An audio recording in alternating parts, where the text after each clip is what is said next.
guys, welcome back to 90 Feet from Home. I'm your host Ashley, and today we are going to get into the nitty-gritty of what all of the basic pitching statistics mean. Oh, you've been waiting. Innings pitched, FIP, ERA, WHIP. I've got you covered in this episode. So if you're looking for the companion piece to batting average, OBP, OPS, SLG, OPS plus, all of that nonsense, you're in the right place.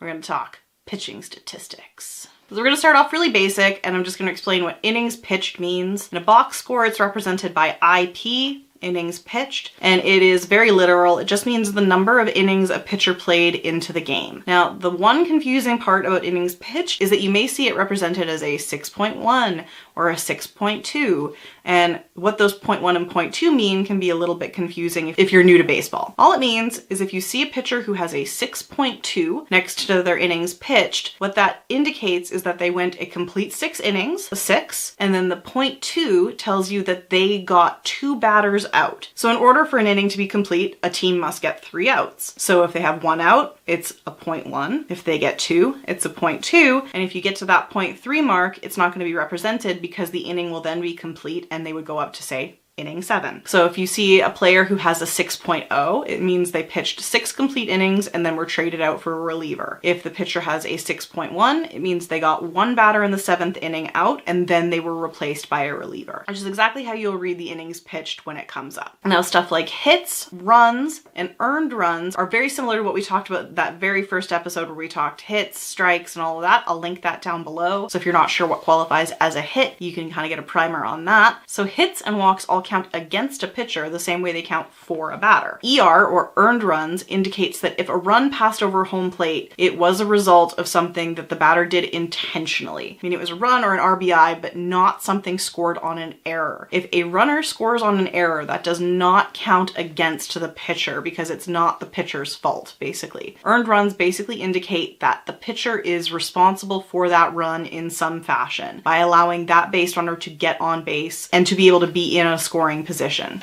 So both earned runs and unearned runs count against a pitcher, but only earned runs count towards their ERA, which we'll discuss in a little bit. Base on balls, BB, strikes, or home runs are all the exact same as they would be for a batter. Just in this case, they count against a pitcher's average. Something else you're going to see in a box score next to the pitcher's stats are your pitch count, PC, or your strike count, ST. These aren't in every single box score, but what they indicate is pretty simple. Your pitch count is literally how many pitches that pitcher threw during the game, and the strike count is how many of those pitches were for strikes. Basically, a strike is more valuable to a pitcher than a ball, so they count strikes rather than counting the balls because they typically indicate that the pitcher was locating those pitches where he wanted them, as opposed to a ball, which is kind of outside that strike zone. So wins and losses is another thing that comes up when you're looking at a baseball score, and we talked about this a little bit in the saves video, which I'll also link down below, but a pitcher gets the win when they are the pitcher who was last on the mound when their team takes the lead in that game. So it doesn't necessarily indicate that they did anything to help their team win that game, but if they were the one who was in charge of the ball the last time up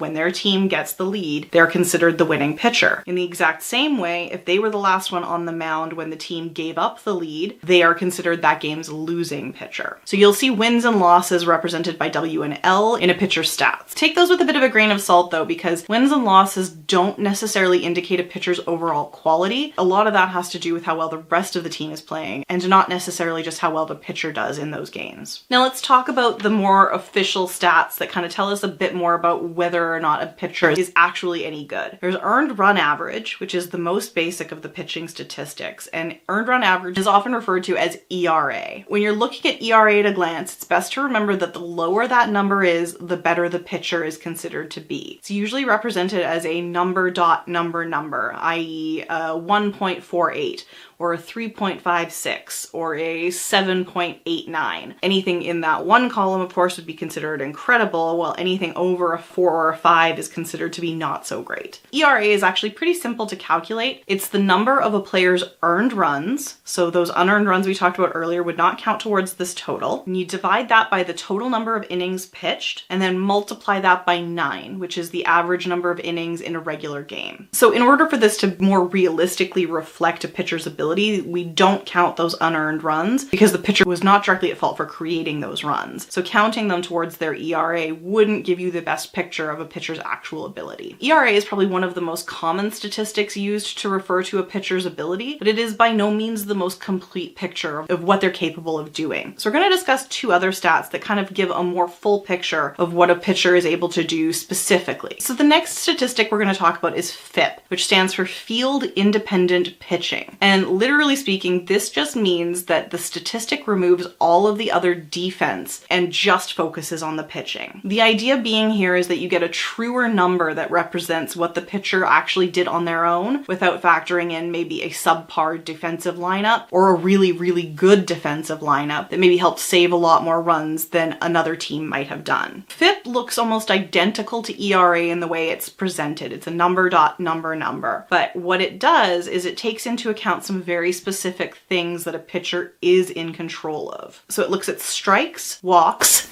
hits by pitch, and home runs. Say for example, somebody had a 3.56 ERA, which is pretty good, but that maybe he has a 3.97 FIP. This tells us that his ERA was definitely impacted by some defensive factors, and he was helped by his team's defense quite a bit to get that ERA number a little bit lower than his FIP. Now his FIP number is getting quite close to a 4, which isn't quite as good. So I'm going to throw up the formula for calculating FIP because I'm not going to read it out. It's bonkers and it like weights things like hits by pitch and strikes and all of that. I'm going to throw that up on the screen while I have a calculus flashback to high school, and you guys can kind of get a sense for what goes into that number. FIP is not a perfect statistic for measuring a pitcher's ability either, but because it does remove those defensive numbers and focuses solely on what the pitcher is doing themselves, it is a little bit more of a truer representation of what they've accomplished. Now, when we talked about batting statistics, we talked about something called OPS plus, which looks at park factors as well and is represented in a nice 100 number that is really easy to understand. So if you don't want to go back and watch that video, I'm gonna like TLDR it for you. And when you get a number out of 100, the number over the 100 mark is what percentage better that player is than the league average, which is what 100 is. So say it's 134 for an OPS plus, that means that batter was 34% better than every other batter in the league. For pitching, there is a similar statistic called ERA plus, and it's also represented in a number out of 100. So if that's something that you find is easier for you to understand, then ERA plus might be a valuable statistic for you to be aware of. So what ERA plus does is it tries to factor in pitcher's home park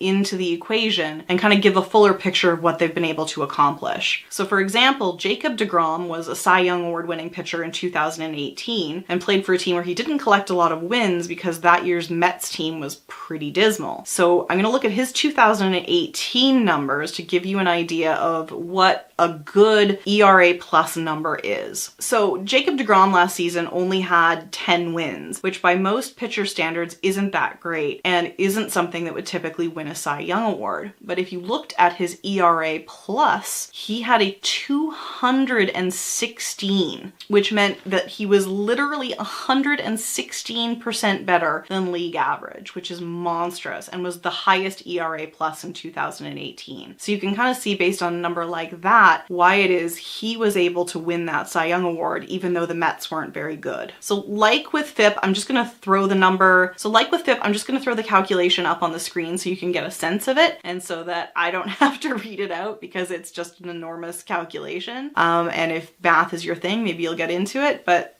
that's what it looks like. Last but not least, we're going to talk about WHIP, which is WHIP and stands for walks and hits per inning pitched. And you really got to love a statistic that is just right out there literal with what it's calculating. At its most basic form, what WHIP calculates is the number of base runners a pitcher has allowed during innings of work. The lower a pitcher's WHIP, the fewer number of base runners that they've allowed. Now, this one's pretty easy to calculate. It is literally just combining walks and hits and dividing them by number of innings pitched. This one kind of looks a bit like batting average, but a little bit higher in that a 1000 or a 1.000 would be considered actually very good, and anything below that 1000 number would be considered exceptional. So going back to Jacob Degrom, in 2018, he had an 0912. Justin Verlander, who's also a Cy Young winner, had a 9 0.02 whip, which is the lowest of his career and just truly exceptional. Whip really isn't a great all-encompassing stat to represent everything a pitcher is capable of. It is a really great stat to see how well they've been able to keep base runners to a minimum for their team, because it tends to represent just how well they do against batters.